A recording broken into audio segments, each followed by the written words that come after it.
Lifting with Alex and Dom. Welcome. So generally, we like to start with a power movement if we can. That's when someone's nice and fresh. Somebody like Dom fatigues very quickly. It's not true. So no, that's a compliment. You're made up mostly of these like type 2 muscle fibers, just raw, unbridled athleticism. And those fatigue quickly. But it's dipping into a little bit racy right now, a little bit stereotypical. Okay, notice how he brought it there. Beautiful. So bounds are a really good plyometric option. The definition is when you're jumping from one leg to the other. So here, we're pausing, we're focusing on really absorbing Dom's massive body weight into one leg. He's made up of the weight of roughly 1,000 sons. I'm 200 pounds of highly productive mass. Dom's one of those people, we should put like a body cam on him, and throughout his day, when different people ask him how much he weighs, it's drastically different. It's not true. My body cam would be off. I'm a body cam off kind of guy. When it comes to plyometrics, a lot of people, because they get your heart rate up, they think they're a really useful tool for conditioning. I disagree. And I like to focus on the fact that if your heart rate is up, again, those explosive type 2 fibers are probably getting very tired. So you're not going to be really displaying or building that power that we're looking to with an exercise like this. Wow, look at that. Ooh. I feel like we should always have a camera on Dom when he's lifting because he has literally never done these like this before. Dude, I always explode like this. These look good though, huh? Yeah. Like I look over and Dom's normally like playing hopscotch on the mat and I'm like, Dom, what are you doing? Wow. How long should I wait in between these, like plyometric things? You want to rest to really make sure that you are producing force as quickly as possible, which is an important detail. Usually about 90 seconds, 2 minutes will allow you to jump a little bit further, absorb your weight a little bit more productively. When you're adding plyometrics in, a lot of people aren't very experienced with these. So when you're doing them, people are like, how many reps do I do? An easy answer to that is to film yourself just like this. And when you notice quality start to diminish, that's when your set is done, right? So if you're doing a more standard broad jump, let's say, and you notice like your distance starts to really like decrease, your set's done. We're not really building that quality anymore. We're doing work. We're probably going to be, potentially sore from it. We're breaking things down, but it's not productive in terms of building power anymore. Okay. Nice. Another thing Dom does well here is he leads with his arms. His arms really direct where his body's going to go. And to some people, when they're overthinking it, or maybe they're really new to it, that element kind of escapes them. But there's a lot of plyometric movements where your arms are really going to lead your body where it's going to be going. With the landing, I remember you telling me I shouldn't bounce. I should try to stick. I don't think there's anything wrong with what you're doing there, a little bit of a bounce. What we don't want to see is you jumping with so much reckless abandon that you're clearly not even thinking about the landing and you just kind of like skip. You ever skip stones? We didn't have. Go ahead. I didn't. Dom takes this very specific tone. I'm glad that there's a witness here. Are we recording? I have a feeling this is not being recorded. Where I grew up, where I'm from, didn't have like lakes and stones to be skipping around, Yeah. So it's kind of only a privilege. The privilege. Yeah. Yeah. Those privileged kids, they've got like those flat stones delivered. They don't even have to like look for them. Yeah. Their uncle smooths them out for them. Male figures that are in their life smooth them out for them. Really? Yeah. Yeah. Of which they have abundantly. That's why you mentioned an uncle, because like they have, father figure obviously still there, multiple uncles just ready to jump in. Like father figure goes to work, boom, uncle shows up. Always strong male just presence. A churn, just a constant. Good role models. Now we're doing continuous broad jumps. These are like a skill. Like I didn't just jump in and start doing these. Like I had to develop the like hip drive, which feels kind of counterintuitive and it feels a little bit scary because I feel like I might fall. You want to sort of disjoint and separate these motions. But what we're trying to do here is have a really smooth like landing. And if we were able to just like zoom in on like what goes on with the lower leg, you're like quickly absorbing the force of the impact and then producing force as like a rapid rebound. To be kind of like nerdy and a little poetic about it, there is almost no motion where we can so rapidly experience such drastic forces through the body. You look at something like a squat, it's like over multiple seconds. If you look at the rebound from like down to up, it occurs relatively slowly, but these happen very quickly. And again, Dom's massive body weight is just crashing into the ground. And his, Not crashing. like, you know, his legs are left to do the incredible job of somehow collecting that mass Somehow. and then Why is he saying redirecting it somehow? upwards. It's actually beautiful. I don't crash down. Oh, God. Nice. I think it's normal with these to have to sort of like ease into a set. I like the part where you said you're not going to crash and then crashed after that first rep. Why are these useful for jiu-jitsu? That's a great question. So I think in other sports, you see jumping directly translate to performance a bit better. You don't see that in jiu-jitsu. And what's even crazier is I think a lot of champions are actually not that explosive. You look at guys like Hodger or Gordon, or like even Gustavo Batista. Like they're not crazy explosive and they can still succeed. So I don't think that it's necessary for success in the sense that like you won't be able to hit techniques unless you do this. But when we talk about those forces entering the body, it's a really, really useful way to make yourself more resilient to injury. And you know, there are elements of like you getting off balanced in somebody's X guard, and you have to just like explosively stick your leg out there and absorb like those forces as you do so. There is some performance benefit, but I think the biggest thing is injury. Nice. Those felt better. Nice. I think taking more time to absorb at the bottom instead of like ding, ding, ding, like stone skipping. That's a crazy like metaphor. Your metaphor is what I felt like I didn't want to do. I felt like I wanted to jump, gather my force, and then go again. Okay, so while that does make it a bit easier, don't do that. Yeah, we actually in the long run want to spend less and less time on the ground. Okay. The forces that are present, it's not just the raw force, it's like the amount of time that it takes for that force to be transferred both into your body and also into the ground. Okay. So by decreasing that time, the thing that we're looking to sort of like harness is becoming more and more effective. Okay. A cue that I like when you start to get pretty advanced with these is the thought of attacking the ground.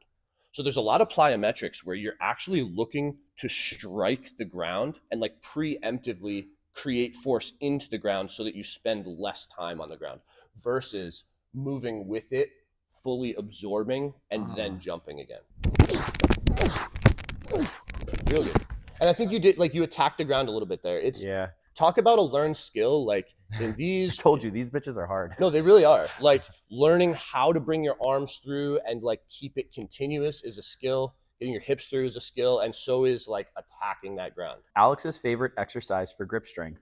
Your hands are like really cool engineering, and they're super like adaptable and capable, and they move from a million different angles. There can't just be one, right? Think about the different types of gripping you do in jiu-jitsu. Like there can't be one. Someone who has a really like strong grip that you feel on the mats, they're strong from like a pinch grip. They're strong from like wider joint angles, like if they're making a C grip on your leg. If you're training in the gi, like any gentleman or, you know, lady would. Any sophisticated nobleman should don the gi. Exactly. Don the kimono. You know, they'll be strong with pant grips. They'll be strong with the lapel. So essentially, I think it's training it from a bunch of different angles, a bunch of different exercises. And it's pretty simple. If you can track your progress with something involving grip, you track that progress, you hold yourself accountable, and you get better at it, you will notice it translate to the mats. I will say you've programmed grip specific things for me before on Team EP. And I do a lot of judo. I obviously do a lot of gi, a lot of like grip heavy, like kind of things.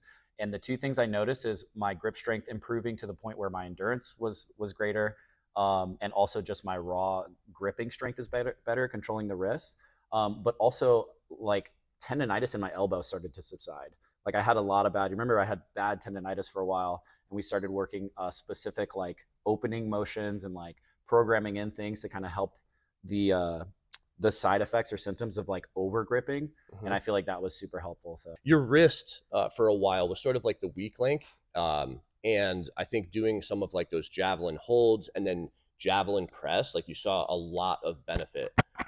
There's not a ton of intrinsic muscles within the hand. A lot of it is down and in the forearm more. So doing some of those things that required a lot of focus, a lot of like stabilization through the wrist seemed to help as well. Oh, helped immensely. All right, box squats with Alex Sterner. Here we go. I have a question about box squats. Wow, Are you in a place to answer that? desperate to change the subject? When I box squat and I get to the bottom, I'm not just big chilling on the bar. I'm not sitting here.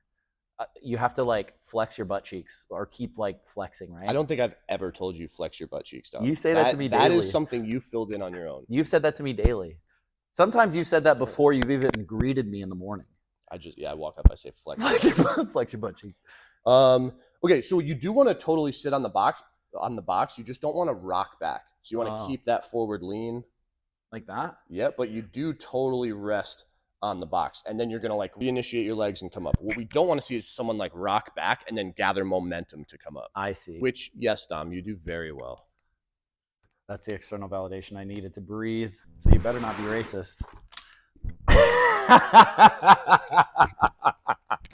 So if I was really this monster who would bring something like that up to harm him, would he react like that? Would he laugh, like full belly laugh?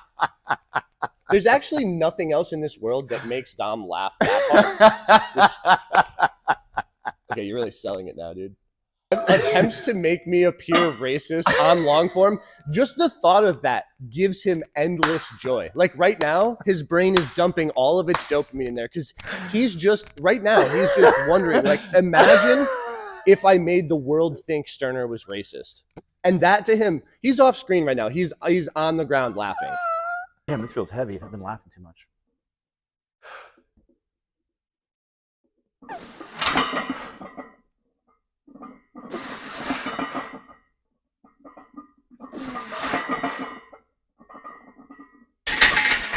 Yeah, the real key to an impressive box squat is to just weaken your entire abdominal wall by laughing as hard as you can for 5 minutes and then immediately just getting under the bar.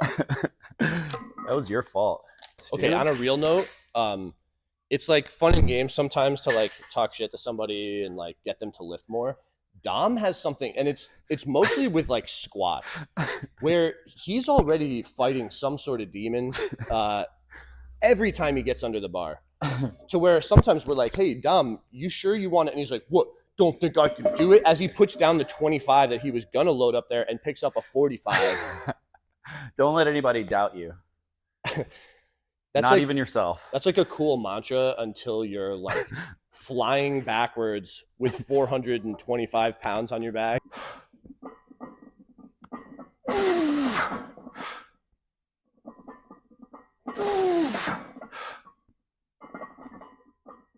Dom's really good at bracing. He really like gets a big breath. Every time I see like the mic, you guys are probably gonna hear this.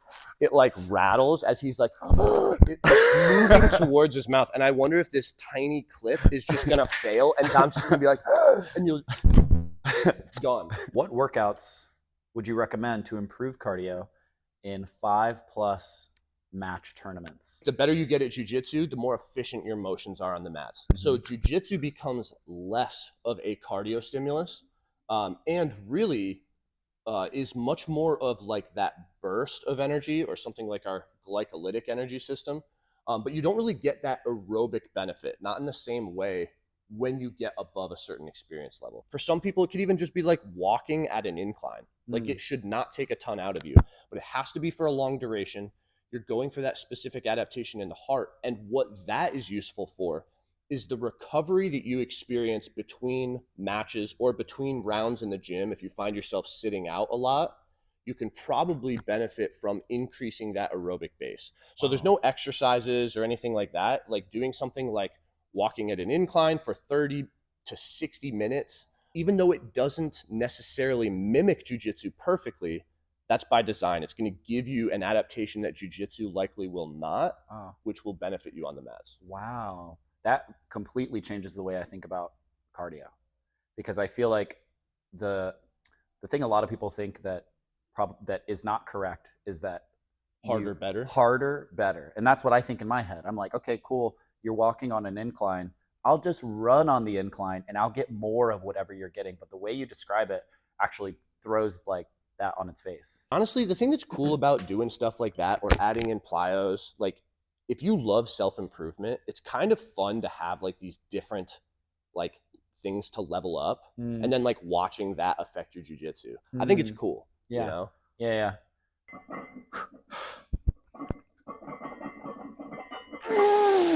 Nice. There we go.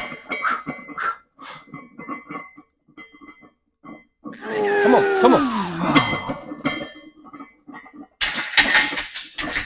Dude, I think I only got 2 last time. Sometimes Dom is left to his own devices and PR.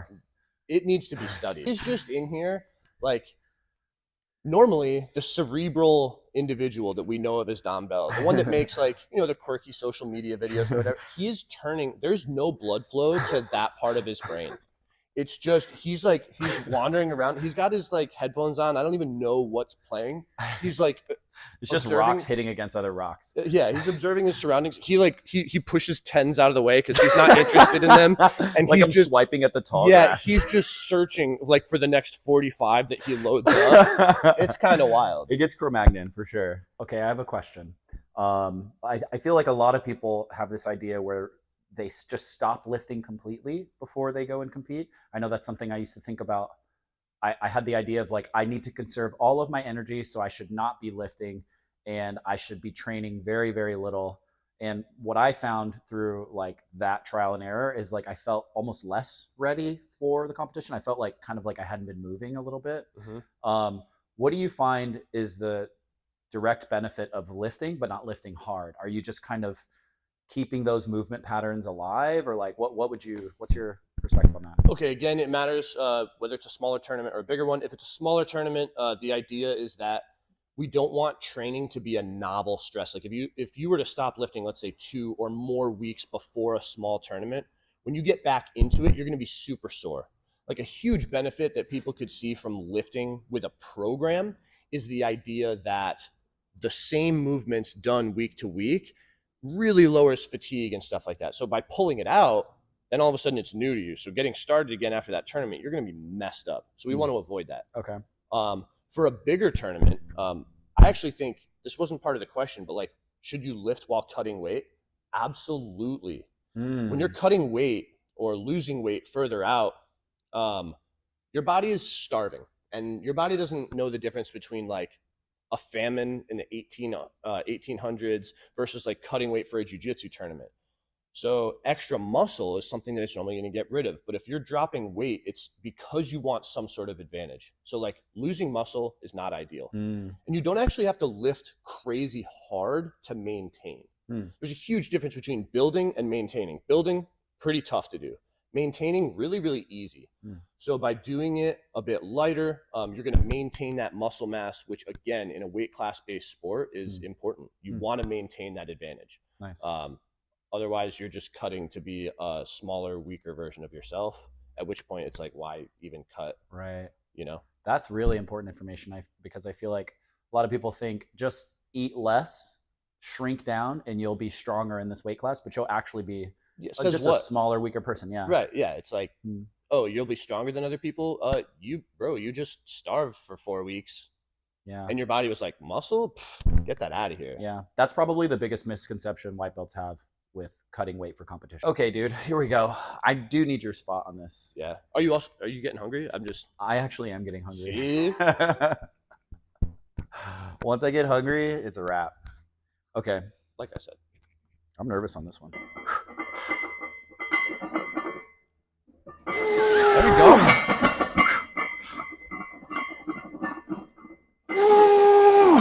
You got this. Push. So not to be scientific about it, but when you have metal plates together and they're making that like angelic sound, there's a like a boost to that. Something about it. If you were using bumpers there, like sure, it might look cooler, but you're getting none of that gratification. You're like, am I even moving weight? You would have failed on like 2. Yeah, I need the wind chime. You know? It's like the strength chime. Dang. All right, guys, I hope you guys enjoyed that. That was me lifting with my coach Alex. Answered some questions that you guys had from my story. We'll do more of these. This is kind of like a test run. I just feel like whenever I'm lifting, I get a ton of value from having him here and just being able to ask him a ton of questions. And I just wanted you guys to get a little bit of that value too. So leave in the comments anything you guys want us to cover for the next one. Any questions you have, or yeah, anything you want to chat about. But until next time, see you guys later.